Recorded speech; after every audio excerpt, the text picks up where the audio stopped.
So hey guys what's up welcome back to another video. So guys आज के इस video में हम आपको बीकॉम सेकेंड ईयर के सब्जेक्ट मुद्रा एवं वित्तीय प्रणाली के इकाई सेकंड के मोस्ट इम्पोर्टेंट क्वेश्चन बताने वाले हैं। तो चलिए ये वीडियो शुरू करते हैं। तो दोस्तों आप देख सकते हैं इकाई सेकंड इसके मोस्ट इम्पोर्टेंट क्वेश्चन, जिसमें फर्स्ट क्वेश्चन है वित्तीय प्रणाली से आप क्या समझते हैं, इसके विभिन्न अंगों की विवेचना कीजिए। तो वित्तीय प्रणाली एक ऐसी व्यवस्था से है, वित्तीय प्रणाली का अर्थ एक ऐसी व्यवस्था से है जिसमें बचत एवं निवेश करने वालों के मध्य निकट संबंध स्थापित कर अर्थव्यवस्था में वित्तीय संसाधनों का संग्रहण, विनियोजन एवं प्रबंधन किया जाता है। और इसके प्रमुख अंग, वित्तीय प्रणाली की डेफिनेशन को आप इस चार्ट के माध्यम से आसानी से समझ सकते हैं। वित्तीय प्रणाली में पहले पूंजी का निर्माण, उत्पादन वृद्धि, आय वृद्धि, फिर जिससे आर्थिक विकास होता है, फिर उसके बाद में बचत एवं विनियोग, आय सृजन एवं नवीन विनियोग, ये पूरी वित्तीय प्रणाली की प्रक्रिया है। और इसके जो प्रमुख अंग है उसको भी आप चार्ट के माध्यम से समझ सकते हैं। भारतीय वित्तीय प्रणाली के प्रमुख अंग, जिसमें वित्तीय बाजार, वित्तीय संस्थाएं, वित्तीय साधन एवं वित्तीय सेवाएं, जिसमें वित्तीय बाजार में मुद्रा बाजार और पूंजी बाजार, मुद्रा बाजार में संगठित मुद्रा, असंगठित मुद्रा, और पूंजी बाजार में संगठित पूंजी बाजार और असंगठित पूंजी बाजार। वित्तीय संस्थाओं में आपके बैंकिंग और गैर बैंकिंग संस्थाएं आती है। गैर बैंकिंग में पूर्ण वित्तीय गारंटी, अभिगोपन और बिलों की कटौती। और वित्तीय साधन में आप अल्पकालीन, मध्यकालीन और दीर्घकालीन वित्तीय साधन देख सकते हैं, और बाकी वित्तीय सेवाएं। तो इस तरह आप चार्ट के माध्यम से भी भारतीय वित्तीय प्रणाली के अंग देख सकते हैं। फिर नेक्स्ट आपके क्वेश्चन है वित्तीय बाजार को परिभाषित कीजिए। वित्तीय बाजार एक ऐसी व्यवस्था है जो वित्तीय संपत्तियों का लेन देन सुविधाजनक बनाती है। नेक्स्ट क्वेश्चन है भारत के पूंजी बाजार के प्रमुख 4 प्रवृत्तियों का वर्णन कीजिए। तो फर्स्ट, म्यूचुअल फंडों की संख्या में वृद्धि, पूंजी बाजार का तीव्र विकास एवं निवेशकों की संख्या में भारी वृद्धि। थर्ड है परिवर्तनशील ऋण पत्रों का प्रचलन बढ़ा है। और फोर्थ, सेबी द्वारा क्रांतिकारी सुधार। फिर नेक्स्ट आपके क्वेश्चन है मुद्रा अवमूल्यन एवं मुद्रा संकुचन में अंतर स्पष्ट कीजिए। उसके बिंदु दे रखे हैं, आप इनके पढ़ लेना। अगर मैं सारे पॉइंट पढ़ने बैठूँ तो वीडियो बहुत लंबा हो जाएगा, इसलिए मैं आपको मेन पॉइंट बता रही हूँ। मुद्रा अवमूल्यन एवं मुद्रा संकुचन में अंतर, जो अर्थ के आधार पर दे रखा है कि मुद्रा के अवमूल्यन का अर्थ देश की मुद्रा के बाह्य में कमी कर देने से, जबकि मुद्रा संकुचन का अर्थ उस स्थिति से है जिसमें मुद्रा का मूल्य बढ़ता है, अर्थात कीमतें गिरती है। इसमें आगे एक पॉइंट है सेकंड, कारण, और थर्ड है शर्तें अथवा सीमाएं। नेक्स्ट आपके इंपॉर्टेंट क्वेश्चन है साख के विभिन्न प्रकार लिखिए। उसमें आपके निबंधात्मक क्वेश्चन भी बनते हैं, तो मैंने आपको पॉइंट आपको याद होने चाहिए कि कितने प्रकार की साख होती है, तो उस अकॉर्डिंग मैंने ये वाला क्वेश्चन लिया है।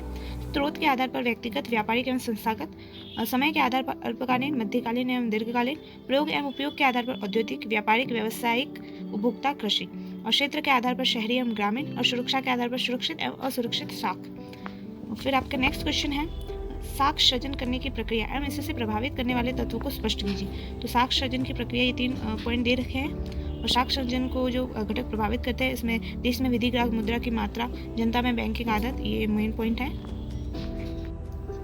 फिर नेक्स्ट आपका है STR क्या है। अंतर्राष्ट्रीय तरलता से अभिप्राय, इसको हिंदी में अंतर्राष्ट्रीय तरलता कहते हैं। तो अंतर्राष्ट्रीय तरलता से अभिप्राय उन समस्त साधनों की मात्रा से होता है जो एक देश के पास उपलब्ध होते हैं, जिनके द्वारा अपने भुगतान संतुलन संबंधी घाटों को पूरा कर सकता हो। इस प्रकार स्वर्ण एवं ऐसे देशों की मुद्राएं जो अन्य देशों के विदेशी भुगतानों के लिए स्वीकार कर ली जाती है, इन्हें अंतर्राष्ट्रीय तरलता के साधन कहा जाता है। फिर नेक्स्ट आपका क्वेश्चन है बैंक दर को परिभाषित कीजिए, और बैंक दर से साख नियंत्रण कैसे किया जा सकता है। तो बैंक दर का अर्थ उस दर से है जिस पर RBI द्वारा वाणिज्यिक बैंकों को सरकारी और अन्य अनुमोदित प्रतिभूतियों की जमानत पर ऋण दिया जाता है। वीडियो को पोस्ट करके पूरी डिटेल आप देख लेना। फिर नेक्स्ट आपके क्वेश्चन है फीसर द्वारा प्रतिपादित मुद्रा परिणाम सिद्धांत की विवेचना कीजिए। तो फीसर के अनुसार मुद्रा की क्रय शक्ति खरीदी जाने वाली वस्तुओं की मात्रा के सापेक्ष में मुद्रा की मात्रा पर निर्भर करती है। उसके आगे इसमें सूत्र भी दे रखा है। फिर नेक्स्ट आपके इंपॉर्टेंट क्वेश्चन है सार्वजनिक वित्त एवं निजी वित्त में कोई 4 अंतर बताइए। तो फर्स्ट, उद्देश्यों में भिन्नता, सेकंड, गोपनीयता, थर्ड, आय व्यय के समायोजन में भिन्नता, और चौथा, ऋण लेने में अंतर। तो इसके ये प्रमुख बिंदु है। तो अभी तक हमने जो भी क्वेश्चन देखे वो छोटे वाले क्वेश्चन थे, जो कि 2-2 नंबर के क्वेश्चन आते हैं आपके एग्जाम में। अब आपके 2 पार्ट और होते हैं, B पार्ट और पार्ट C, जिसमें आपके 10 नंबर और 15 नंबर के क्वेश्चन आते हैं, जो कि निबंधात्मक क्वेश्चन होते हैं। तो अब निबंधात्मक क्वेश्चन स्टार्ट होते हैं, जिसमें फर्स्ट क्वेश्चन आपके है वित्त को परिभाषित करते हुए वित्त के कार्य बताइए। तो ये वित्त की डेफिनेशन है कि किसी ऐसे साधन की आवश्यकता होती है जो आर्थिक गतिविधि को निर्देशित एवं संचालित कर सके। वित्त ही वह शक्तिशाली साधन है जो इस कार्य को पूरा कर सकता है। और इसमें बहुत से विद्वानों ने डेफिनेशन दी है। वित्तीय के कार्य, तो वित्त में वित्तीय कोषों का प्रबंधन, वित्तीय संपत्तियों की व्यवस्था।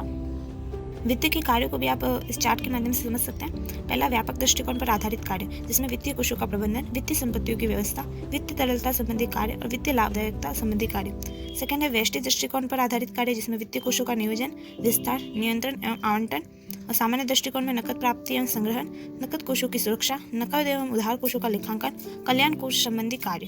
तो ये आप चार्ट का इस वीडियो में स्क्रीनशॉट भी ले सकते हैं, तो आपको सारे पॉइंट याद हो जाएंगे।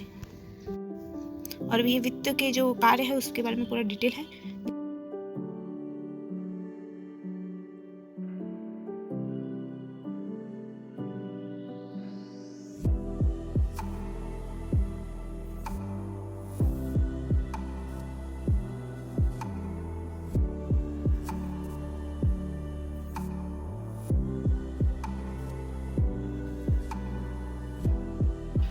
फिर आपके आगे मोस्ट इंपॉर्टेंट क्वेश्चन आता है व्यावसायिक वित्त के महत्व।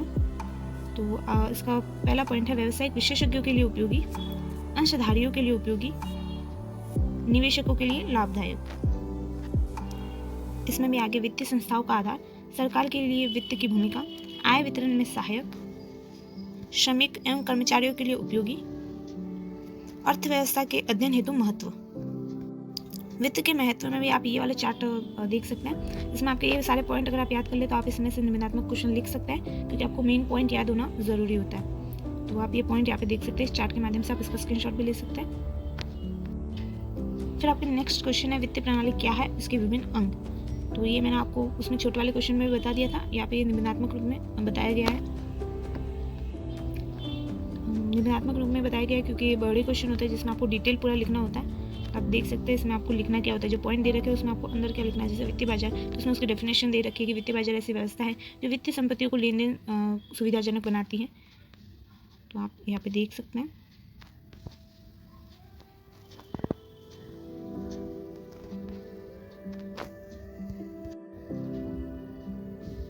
ये उसके आगे वाले पॉइंट है वित्तीय साधन, वित्तीय सेवाएं इत्यादि। फिर आपके इंपॉर्टेंट क्वेश्चन ये है मुद्रा प्रसार के नियंत्रण के उपाय बताते हुए मुद्रा संकुचन को नियंत्रित या रोकने के उपाय बताइए।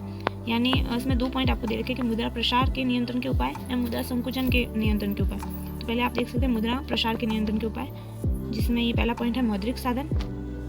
देश में मुद्रा प्रसार को रोकने के लिए केंद्रीय बैंक को उचित मौद्रिक नीति को अपनाया जाना आवश्यक होता है। तो ये मौद्रिक साधन के अंतर्गत आता है। तो आप देख सकते हैं मौद्रिक साधन की जो पूरी डिटेल है। तो सेकंड उसमें राजकोषीय उपाय आते हैं। फिर थर्ड अधिक मात्रा में ऋण लेना, घाटे के बजट की नीति का परित्याग करना, मूल्य नियंत्रण एवं राशनिंग करना, अन्य आर्थिक नियंत्रण, बचतों को प्रोत्साहन देना, उत्पादन को बढ़ाना। ये जो भी थे ये मुद्रा प्रसार के नियंत्रण के उपाय थे। उसी में आगे है आयतों में वृद्धि एवं विनियोग प्रतिरूप में परिवर्तन। नेक्स्ट आपके आते हैं मुद्रा संकुचन रोकने के उपाय।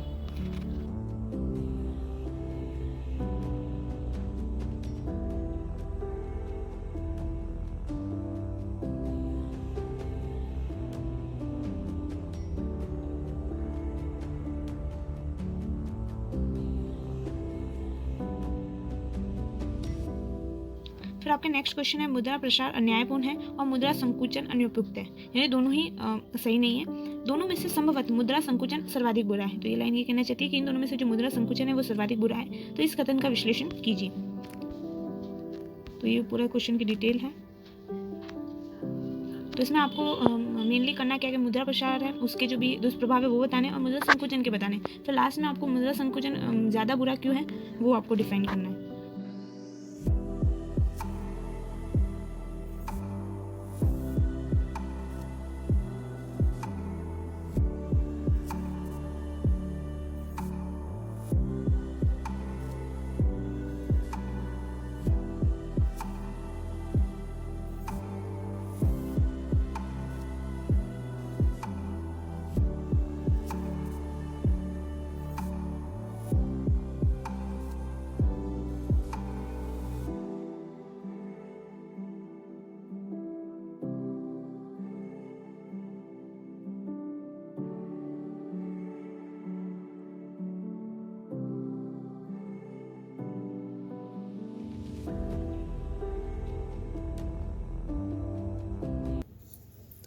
सो दोस्तों अगर आपको ये वीडियो पसंद आया हो तो वीडियो को लाइक करें, शेयर करें और हमारे चैनल को सब्सक्राइब करें। Thank you for watching.